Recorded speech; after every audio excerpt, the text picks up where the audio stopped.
দুপুরে খাওয়া দাওয়া নিয়ে আজকে অনেক দেরি হয়ে গেছে, 2টো বাজে গল্পটা তোমাদের করবো।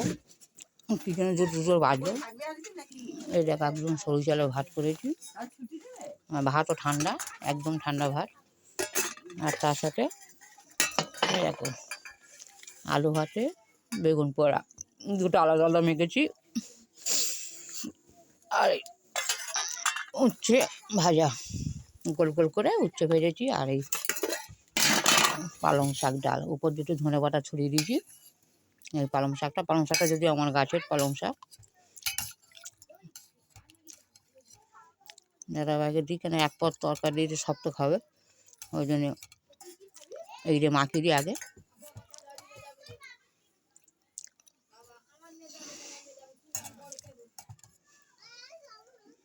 আর লঙ্কা, শুকনো লঙ্কা আর 5 ফোড়ন আর পেঁয়াজ দিয়ে ছকেছি। যদিও রসুনটা দিলে একটু ভালো লাগতো, রসুনটা আমার নেই, ওই জন্য আগে রসুনটা দিইনি। এই এক পদ তরকারি, তাই এত খাবে কিনা জানি না। ভাত তো মাখিয়ে দিচ্ছি, দেখতেই পাচ্ছ বন্ধুরা, প্রতিদিন ভাত নষ্ট করে। আর আজকে কেন দেরি হয়েছে সেটাও তোমাদের কাছে বলছি আমি। অন্য ভাতটা মাখিয়ে দিয়ে তোমাদের সাথে গল্পটা করবো আমি। আগে ওনার ভাতটা মাখিয়ে দিই। সবাই একটু করে দিয়ে দিই ওনাকে। এই যে উচ্ছে ভাজাটা দিয়ে দিই,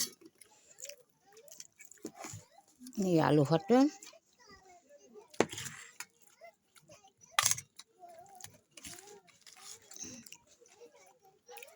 বেগুন পোড়া, তার সাথে একটা ডিম ভেজেছি, হাফ ডিম ভাজাটা ভাগে দিই।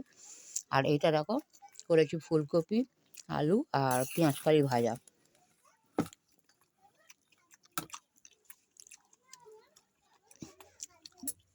এই ধরো আজকের দুপুরে, এটা আমার কালকের পর্যন্ত চলবে বন্ধুরা। এটা লজ্জা নেই তোমাদের সাথে বলার, যে গরিবের সংসার যেন একদিন রান্না করে 2 দিন খাই আমি। আর এত দেরি হলো কেন আজকের বন্ধুরা, এই কারণে দেরি হয়েছে, আমার তো রান্না তাড়াতাড়ি হয়। সেই দেখো বেগুন ভাজাটা দেখো, একটুখানি কাটা যায় না, সেই সম্পূর্ণ মুখটা নিয়ে এটা ঢোকাতে যাচ্ছে মুখের মধ্যে। রান্না হয়ে গেছে প্রায় আমার 12:30টার মধ্যে, 12টার মধ্যে রান্না হয়ে গেছে। এবার আমি তাড়াহুড়ো করছি যে ওনাকে খেতে দেবো। আর খেতে দেবো বলে এবার দেখি উনি যে, ওই দেখো আমি মেলে দিয়েছি আবার, দেখি যে গাইডে ছিল। এবারে আমি যখন দেখি জড়িয়ে নিয়ে শুয়ে আছে, এবার আমি কি আবার জড়িয়ে নিয়ে কোমরে জড়িয়ে শুয়ে বসে আছে। তাই যেই চাদরটা খুলতে গিয়ে দেখি যে পুরো পেশাবের মানে টপটপে করে দিয়েছে। আমি ভাবলাম হয়তো পেশাব করে ফেলেছে, এবার চেঞ্জ করে দিয়ে খেতে দেবো। অফিস চেঞ্জ করতে গিয়ে নিচে নামিয়ে যে প্যান্টটা খুলে দেখি হেগে আর এরমভাবেই বসে আছে। তা তোমরা বন্ধুরা বলো, আমি ভোরবেলা উঠেছি, ওর ভোরবেলা ডাকলো, ওনার রাতে তো প্যাম্পাস পরানো থাকে সবাই জানো।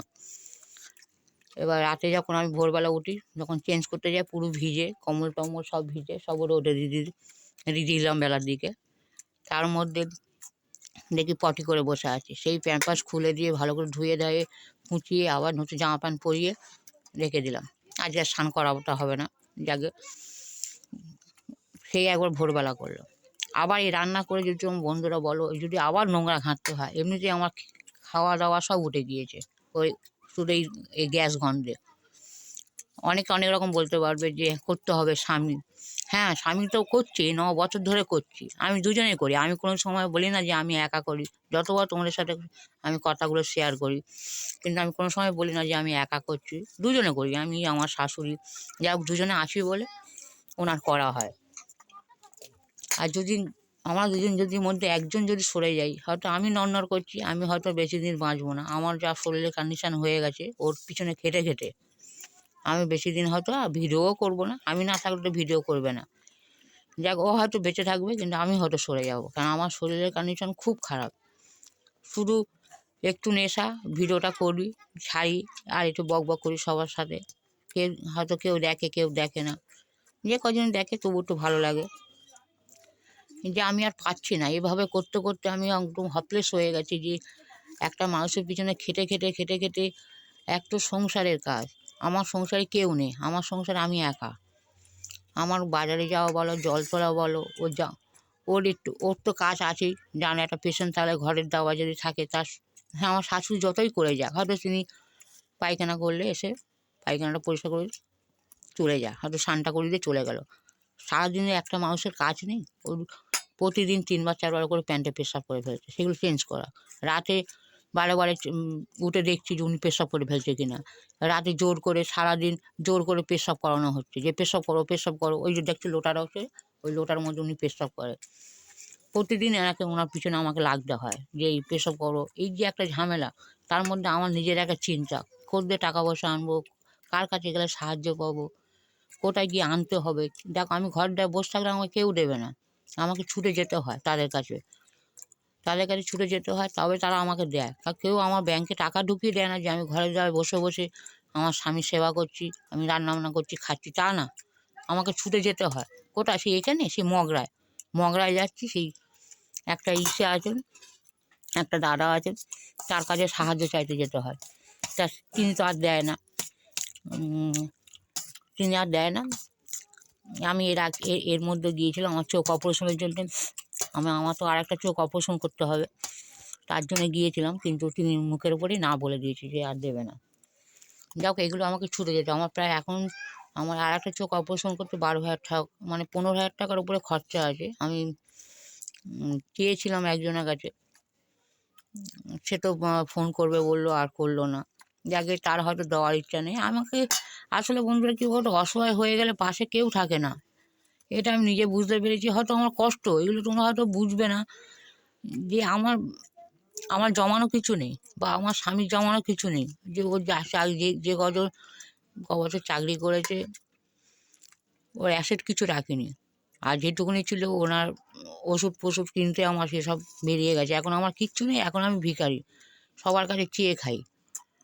এই যে দেখতে পাচ্ছি এত রকম আইটেম আমি কী জন্য করি, আমার নিজের কষ্ট হয়, তার সত্ত্বেও আমি কেন করি, যে একটা মানুষ পড়ে আছে, যতদিন বেঁচে থাকে একটু ভালো মন্দ খাওয়ানোর চেষ্টা করি, যে ওকে একটু ভালো মন্দ খাওয়াবো, হয়তো নিজের একটু শান্তি পাবো, যে যে কদিন বেঁচে থেকে ছিল আমি খাওয়ানোর চেষ্টা করেছি ওকে। তা সেইভাবে আমি করি, কিন্তু এই যে এগুলোকে আমার খরচা নেই। তুমি তো ভাবো যে দুটো মানুষের সংসারের খরচা নিশ্চয়ই আছে, আর তার মধ্যে আমার একটা বিশাল প্রবলেম চলছে, যেটা হয়তো আমি কারোর সাথে আর শেয়ার করবো না।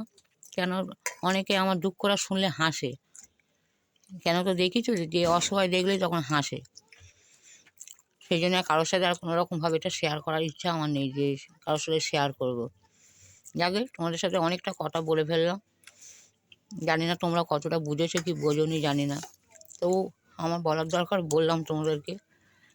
তা যাই হোক, হয়তো তোমাদের কাছে টাকা পয়সা চাই না, একটু আমার ভিডিওটা একটু শেয়ার করে দিও, যাতে একটু সুবিধা করতে পারি, যদি আমি একটু ওষুধকে আমি বা ডাক্তার দেখাতে পারি, আমার চোখের অপারেশনও জানি করতে পারি। তোমাদের কাছে অনুরোধ শুধু এইটুকুনি, সবাই ভালো থেকো।